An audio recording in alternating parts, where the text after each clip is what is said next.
everybody, it's Kayla. And this is Crystal. And welcome to Passport to Paradise Vacations.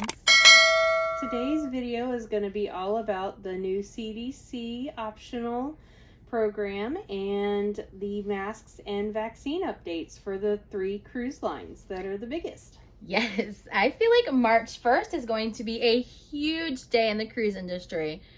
I mean, probably one of the biggest days since cruising restarted. There are so many things that are changing come March 1st. So many things I think that will bring more people back into cruising. People who didn't want to cruise because of certain things that were required. Yes. Now, I say this and I feel like people are going to get their hopes up. No, vaccinations are still required for all adults, but they are relaxing some of their rules for children. And they were relaxing some of the rules for the dreaded face mask. So we're first going to start with the new optional sailing order program that the CDC put out and that all 3 major cruise lines and their umbrella corporations have opted into. The conditional sailing order, which started, we should say, I don't want to say when it came out, but it started in July of 2021, which is how we got to go on our wonderful July 4th cruise on the Carnival Horizon, came to an end in the middle of January. And I think everyone was kind of just like, what's going to happen? Because they extended it so many times. Yes. So I think a lot of people were just kind of really confused. No one really knew what was going to happen. And then the CDC kind of came out with this new optional program. And all 3 major cruise lines have opted in, and they have 3 tiers for how they do their ships and how they can rank their ships. And I don't know if anybody has looked at them when they were doing it before, but they have a color-coded status on their COVID status. So, but the thing is with this color codes is one positive case puts them in the yellow. It's not until they get to the red or the orange that you should be worried. And even then, it could just mean that there's like 5 cases. Right. So, a few cases would then put you, into an orange or under investigation. Right. And people would freak out and, go, what's going on? They would see under investigation. Right, but it could just be a family of like 6. Yeah. And one family can take the boat out, you just never know. It really didn't make any sense how they did that. So the new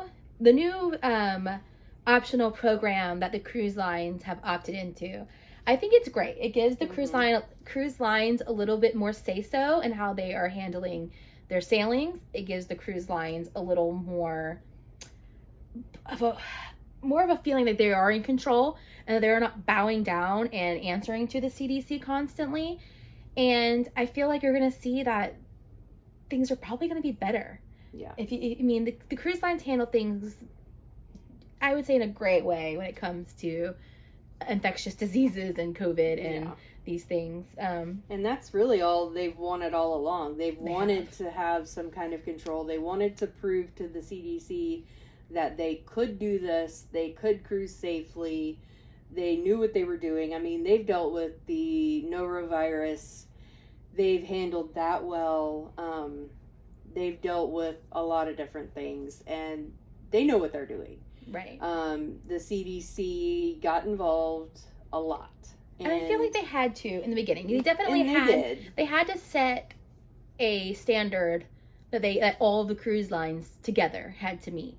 But I think now that everyone knows the game plan and kind of what you have to do in order to stay safe, I think it's great that the cruise lines are getting a little more say-so in their, operations. So the new 3 classifications, if you will, that they are putting these ships in. So you have a not highly vaccinated ship, and these are ships with less than 95% of passengers and crew who are fully vaxxed. And I would say that all of the major cruise lines have their crew members fully vaxxed. So these are only going to be issues with passengers. So then you have the highly vaccinated ships with at least 95% of passengers and 95% of crew that are fully vaccinated, but with less than 95% of passengers and crew who are up to date on their vax, which is what they consider the booster. And that is where you're going to find, I'd say, 99% of the cruise lines and the ships. They're going to go with that middle classification, with the highly vaccinated. They're not going to require you to have the booster. And then there is the vaccination standard of excellence. And these are with at least 95% of passengers and 95% of crew who are up to date on their vaccinations. And this means fully vaccinated and boosted. So I don't think that we'll see many, if any, ships that do that vaccination standard of excellence. I think you're going to see that middle ground, that highly vaccinated for all of them, unless the CDC comes to them later and is like, nope, we only consider fully vaxxed to have boosters. Right. And at this time, that's not what's going on. That's not what they've said. And so everybody's kind of middle of the ground right now. Right. And I think it's a great place to be. I think it's probably the right place to be. So now all three, like we said, all three of these, plus all of their umbrellas, Carnival Corp owns quite a few things. Royal Caribbean owns quite a few other lines, have all opted in to this optional program. And I think it's a great place for them to be. And they can opt out. I believe, yes, they can opt out, but then they have 30 days to opt back in. Mm-hmm. So I think, it made more sense to opt in. And if you don't like it, peace. Yeah. If it's not working for you. Yeah, and I mean, there's no penalty, I believe, penalty for opting out. I mean, you just kind of do your own thing. There's no problem with it. And some of the other things that they're doing in this this new plan is just making sure that they have the port agreements, and that's basically just something that was in the conditional sale order, and I don't know that much of that has changed. A lot of that is in the big agreement, and that's basically how the cruise lines handle COVID with the ports. If someone were to test positive, what they do with the passengers when they get to the ports, how they handle passengers when the passengers get to the ports, getting on the cruise lines, what they do with the passengers on board when they test positive, how they handle outbreaks, the medical responses, everything that goes along with a COVID outbreak on board. So I feel like they've handled that well enough this entire time. Mm-hmm. And that's, I guess, why the CDC feels like they can make this optional now, because they're seeing, as the numbers start to decrease, and even when they were having so many cases on board, they handled it well. They did. And so that pretty much covers the new optional program the CDC has put out. But I also think this program that they put out has given the cruise lines the power now to make their own mask mandates and their own testing mandates and their own vaccination status mandates. And they've all three have come out with new everything, it seems like. And like we said, March 1st is the day.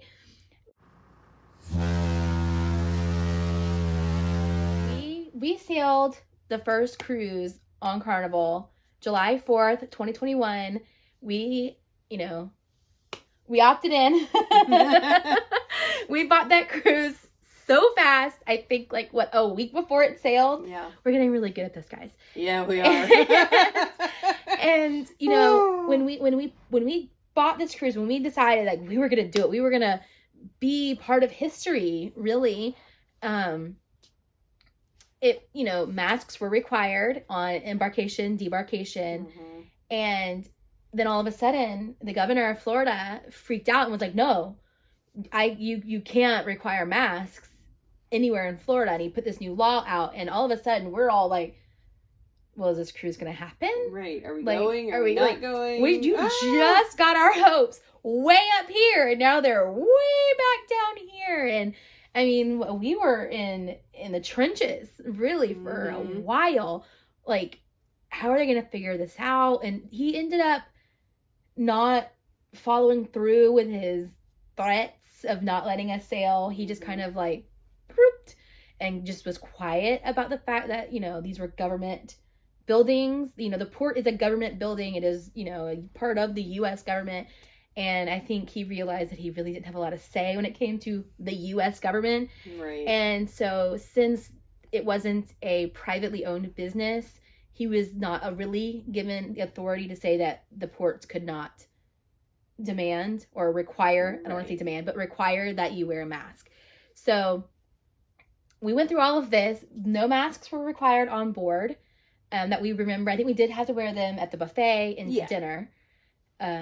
Anytime that you were going to be like in really close contact with anybody else or with food, they required that you wear a mask. And the crew was completely masked.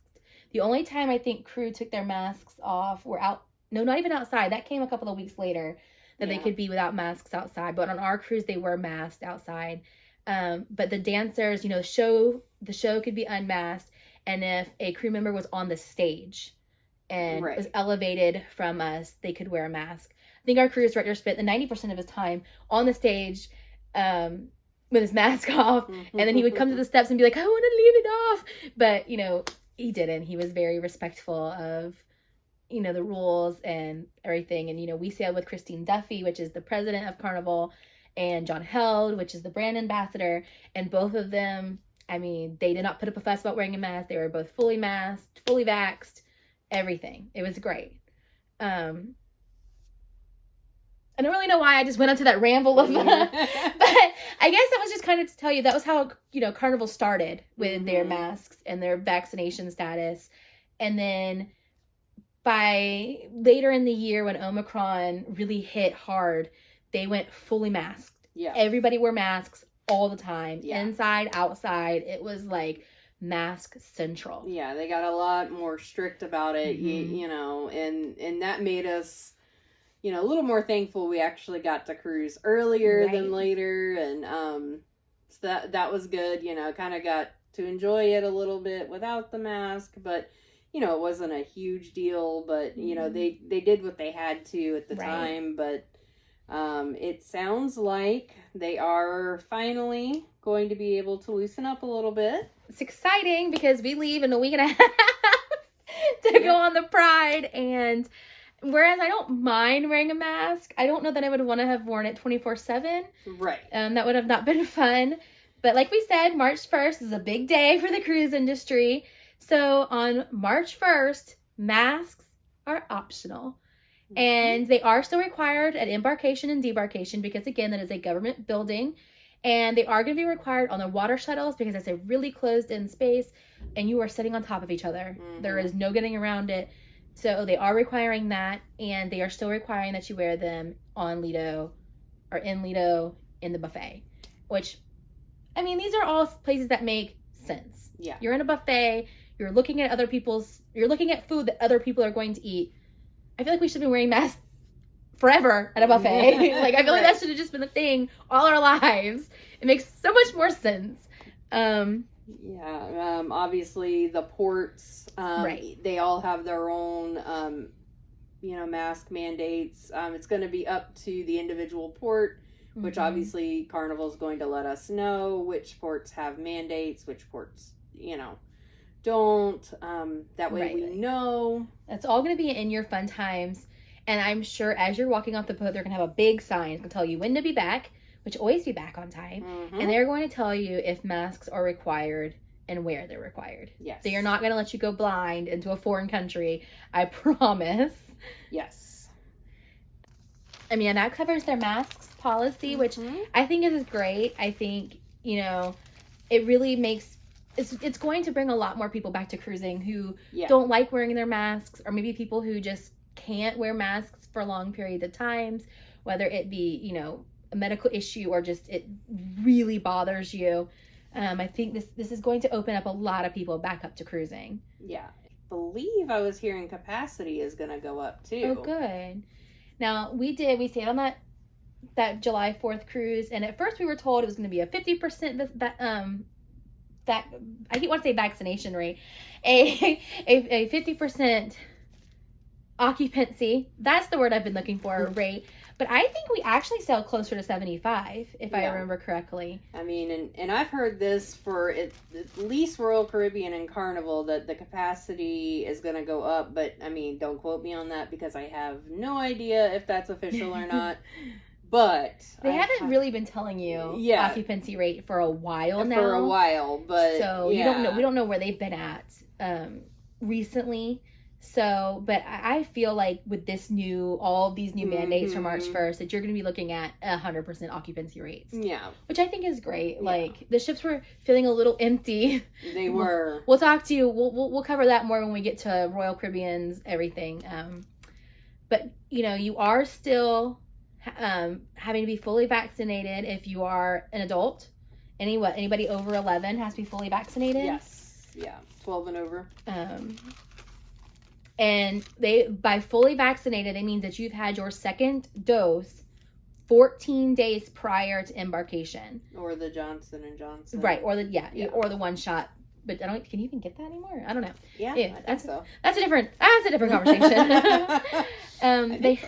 They have also introduced this new documentation of recovery, and we believe this is only Carnival who is doing this. Right. We can only find this information on Carnival's website. None of the other cruise lines are speaking of it at all.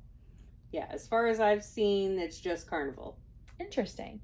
And so this documentation of recovery just means that if you have had COVID in the last 90 days, you are more than likely going to test positive, and they are covering you for that. So if you tested positive, 30 days ago, you can go to your doctor and be like, hey, can you write a note that I am cured, or not cured, but I am over COVID. I have no symptoms, but I am still testing positive because I had it starting on this date. And you can bring this instead of a negative COVID test. Because the last thing you want to do is go to take your test, 48 hours or 72 hours before and end up testing positive, and then trying to go there and say, oh yeah, I had COVID a month ago, but I tested positive. Right. And that I can assume was happening a lot. I can definitely see that being an issue, and I'm really glad that Carnival is implementing something that gives those people a peace of mind. Really, I mean it's peace of mind. But speaking of the new testing, if you are vaccinated and boosted, you can test 72 hours prior to your sailing. If you are not boosted, it's still 48 hours. But I feel like the 72 hours for boosted guests is going to really help your planning schedule, because, I mean, because ideally you're leaving a day in advance anyway, and then you're packing and you're shoving things in your suitcase, and gosh, when are you going to go get tested? It's scary. It really is. So yeah, because our first one in July, it was 3 days prior, right? No, I think it was still 48. No, I think the first one was 3, and then our second one was 2. Oh, okay. That makes sense. And let me tell you, that second one I think was a little harder to do. It was. That was getting closer to when Omicron was taking over anyway, so. And testing was a little harder to book. Right. Now they are relenting some of the children rules, which is great, because I mean, I think sailing with your children who are unvaccinated has been a little difficult.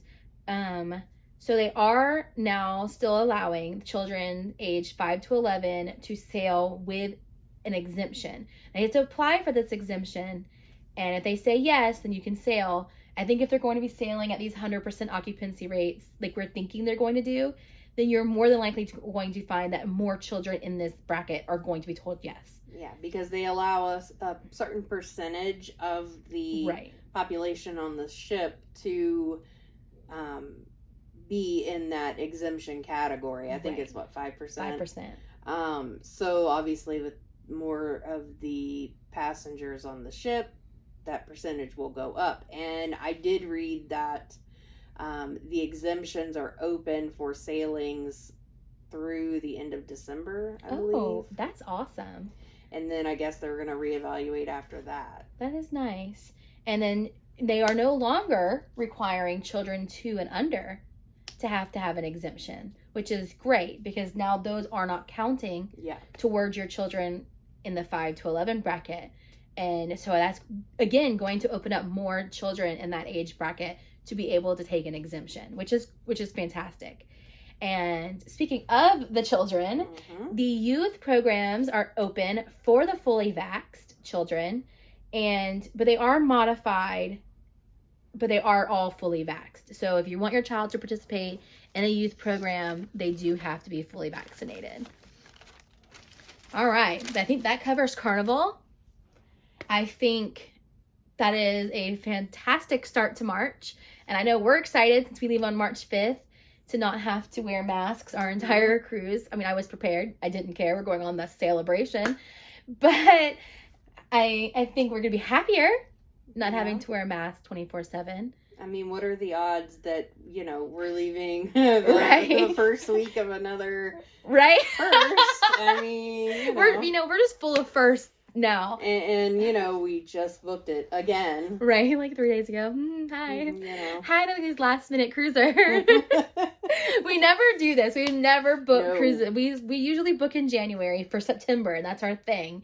And now we've booked, we did a Norwegian cruise in April that we booked 3 days in advance. We did the July 4th cruise that we booked like a week and a half in advance. And we booked this one that we booked 2 weeks in advance. I swear we have jobs. I swear. Somewhere. They're somewhere. Our jobs are somewhere. So moving on to Royal Caribbean. Royal Caribbean. I feel like March 1st, also a big day for Royal Caribbean. It's a big day for all of them. They're all choosing to make these big decisions or these big changes on March 1st. So when we did our Royal Caribbean cruise in September of 2021, it was not fully masked. We had to wear masks in all venues except certain locations.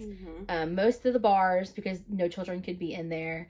And then they did vaccinated shows and then mixed shows. Right. So if you were in a vaccinated only show, you did not have to wear a mask. If you were in a mixed show, masks were required. So if you were walking the halls, you had to wear a mask. If you were going to dinner, you had to wear a mask. Outside, you did not have to wear a mask. But I think, again, I had clients on a cruise in December, and they were fully masked the entire time. And again, that was, an Omicron issue, with Omicron being so huge at that point. They were a fully masked cruise. I think they had been masked at this point for a couple of months. And they are, as far as we know, they are still fully masked up until March 1st. Yeah, and I mean, that's bars included. Everything. Even if it is a vaccinated venue, shows everything. The only time you can take your mask off is if you are actively eating or drinking, or outside, or obviously in your stateroom. Outside, yeah. You do not have to wear a mask in your stateroom. Let's just enter with that one. Just let you all know. Right. The only mask that you need to be sleeping in is your eye mask, or a face mask if you want to be beautiful. I mean, So now, for Royal Caribbean, all guests 12 and older, they are recommending that you have your boosters, but you don't have to, but they want you to be vaccinated. I was going to say vax, but they want all guests 12 and older to be vaccinated, and they recommend a booster. But they have relaxed, I think, a few things in their vaccination statuses. They are now allowing for vaccinated guests, you have to test 2 days prior to the sailing, and that includes the 5 to 11 age group if they are vaccinated. If your children in the age group of 5 to 11 are unvaccinated, you have to have a negative PCR test. And I am wanting to really, really let you know it is a PCR test for that age group 3 days prior. And now I say PCR, and I let you know that is important because for all of the other testing, it can be a rapid. Right. We have taken rapids both times at CVS, and those are fine.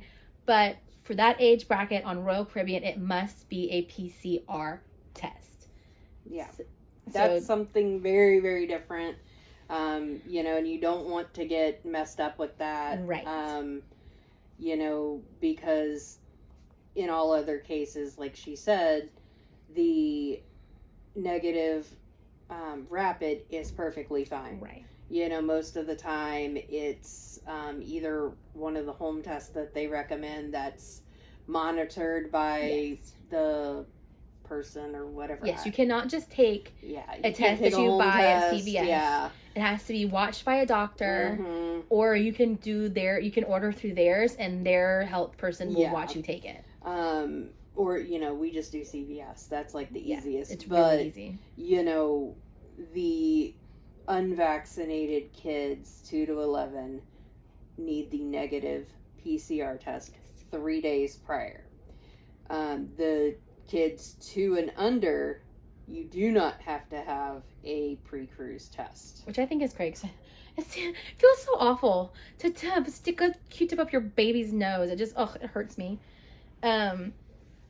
Now they are saying that any unvaxxed kids aged 5 to 11 will be tested at least once, but more than likely twice during the cruise. And that will all depend on the length of your cruise.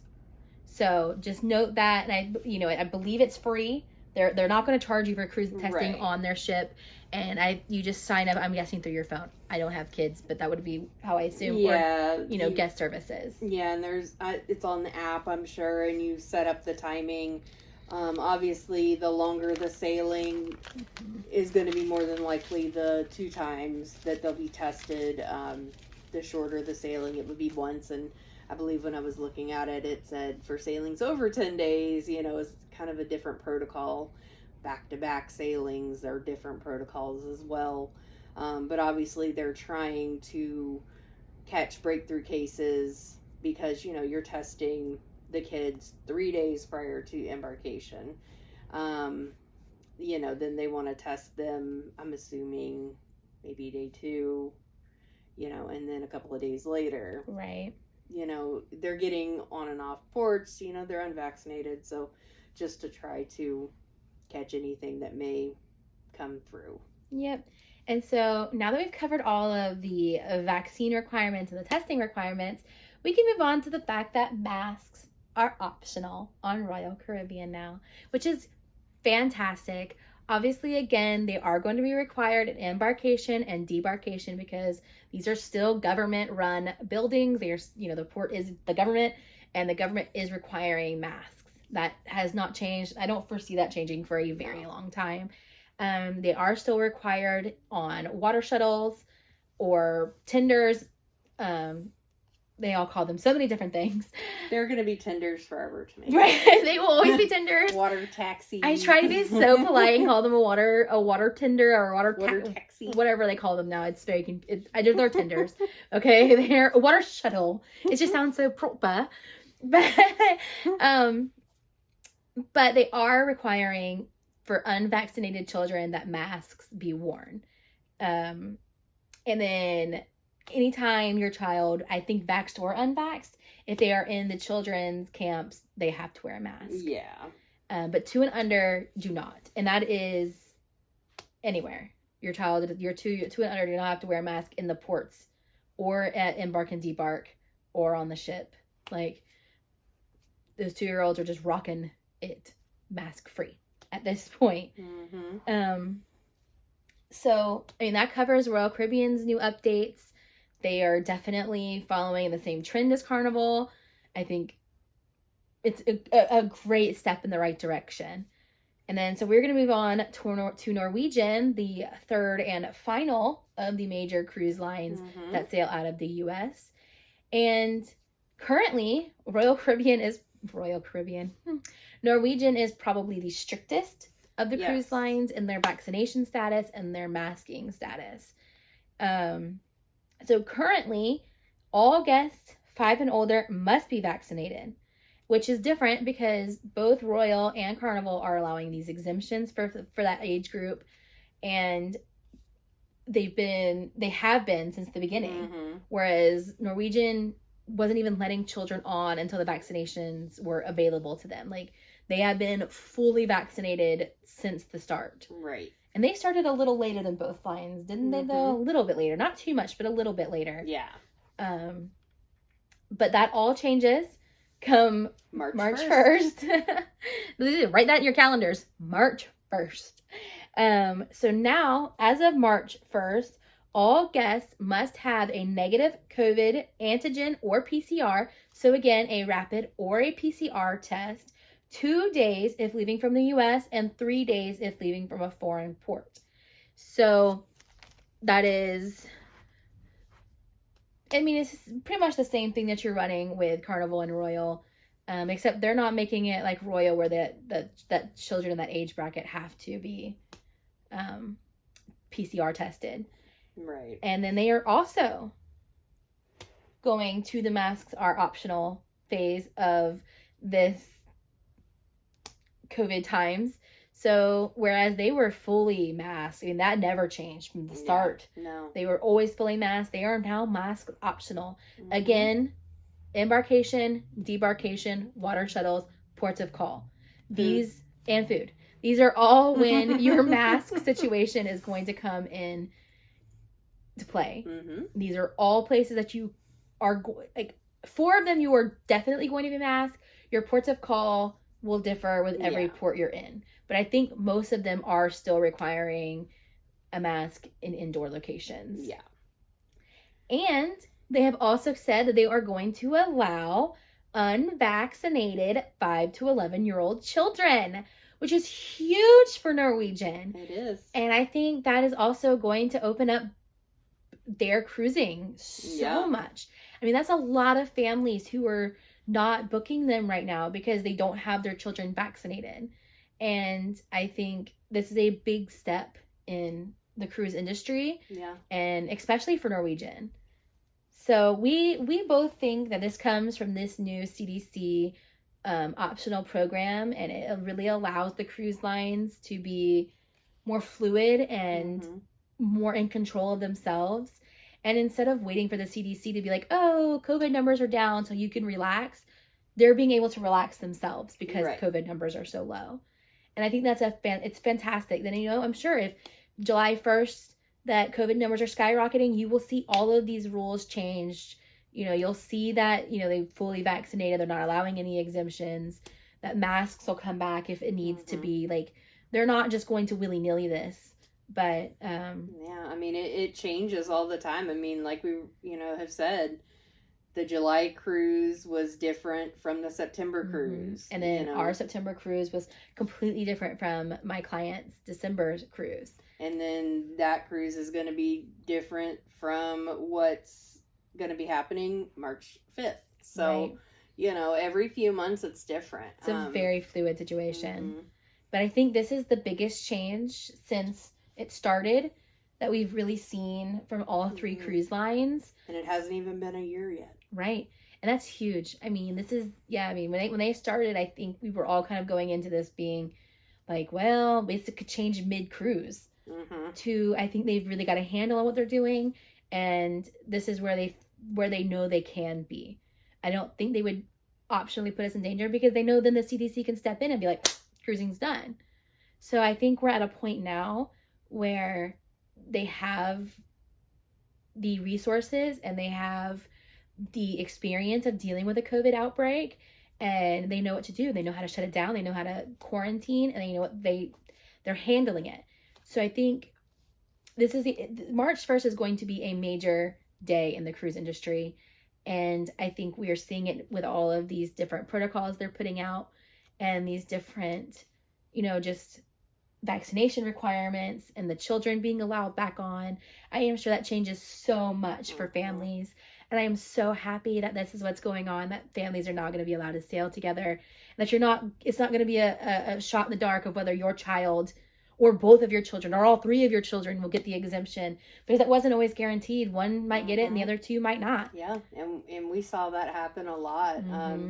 Because with all of our cruises, we joined Facebook groups, roll call groups.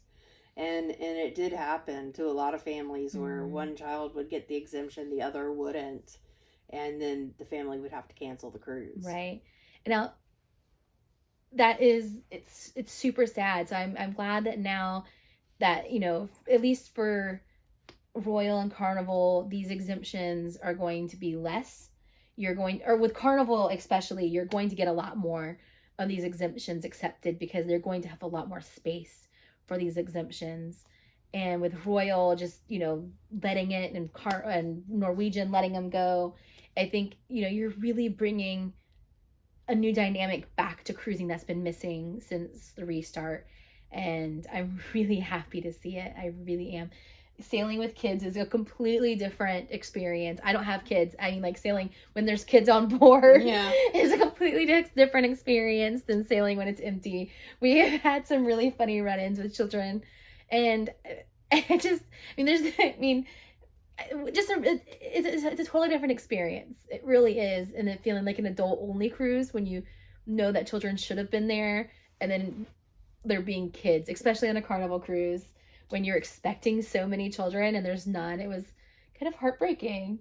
It was quiet but exciting, but it was a bunch of things, but I'm just really glad we're going to get to see families being able to cruise together again.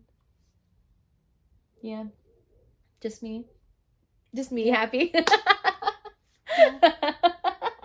And we mentioned a little bit of the occupancy rates. And like I said, when we were on Carnival in July, it really felt like we were probably about 60 to 75% occupied. I feel like that's a big range that I just gave you, but I don't feel like it was any lower than 60%. Really? I don't think so. It seemed full. I thought we were at 30. No. There's no way we were at 30. But that ship seemed full. Maybe we were just having that good of a time that, it was a good time. And, that could be the cruise director that we had with Donkey. That could just be because Carnival is known for it being a good time. But with Royal, we were at a, 50 to 60% occupancy rate, if not higher. Yeah. When we sailed in September, and it was dead. Now, that was also a 68. It was like 6,800 people could fit on that boat. There we go. That's what I was trying to say. It was dead. It was dead. There was, again, that was almost twice the size of the Horizon. I think we had 2,900 people on the boat. Yeah, it sounds like it was empty. It was so sad. It really was. And, for us, we're looking for that atmosphere and that really good time. And I just don't think there was enough people on the boat to have it. We were all, it's such a big ship that we were all so spread out on the boat that you never found another person to have fun with all the time. And even when we sailed on the Oasis, which is, a little bit smaller, I think it's like 5,500 people. Really? You never felt like you were running into people. There were no lines anywhere. Right. You always felt like you had room on that ship because it was very big as well. But there was still a good party atmosphere. Yes, there was. There definitely was on that ship. But I'm hoping we have fun on this one, even though it's super small. I think we'll be fine. We're on the Celebration. We are. We are on the Celebration. I know it sounds horrible, but I've already looked to see, what colleges have spring breaks this week. Lord, no. They're not going on an 8-day. None of them are going on an 8-day. There are quite a few colleges that have spring break, March 5th through the 12th, so... Now, we might see them in, Cozumel, but they're not going to be on an 8-day cruise. They might. No. It really was a great deal, guys. It was a fantastic deal. If you have any kind of loyalty in Carnival, call me. Yes, absolutely. Find us on Facebook. If you have any sort of status with Carnival, they are giving away cruises right now. Yes. They are begging you to come back. Absolutely. We paid $15 a person plus taxes and port fees plus gratuities for this cruise. It was that cheap. And, if you have any loyalty in Carnival, please check your offers if you want to go on a cruise. It's a phenomenal time to book a cruise right now. We can help get you set up. We definitely can. We can get everything done for you, help you with your excursions. We can definitely tell you a little bit about what all the ports offer. We've already looked at a few new excursions, a few new places we're gonna check out. But we're not gonna spoil it, Crystal. Well, I'm not. We're not spoiling it. I'm not telling. We're not spoiling it. I'm not telling. We haven't even heard the news yet to see if our other port's open. So. Oh yes, we are still fingers crossed that don't Grand know. Cayman But yeah, will not keep itself closed. I know. So yeah, so check us out. Give us a call. I'll have everything linked in the description box, or at least typed out. I'm not great at linking. I'll figure it out though, just for you guys. So that is the end of this video, and we are so glad that we could help you kind of, figure out what's going on in the cruise industry now that, things are slowing down and the CDC conditional sail order is gone and all of these new updates that are happening March 1st. So much is changing. So much is going on. I think this is a fantastic time to book a cruise. Fantastic time to get out on the water, no matter what cruise line you're sailing with. We hope to see you out there.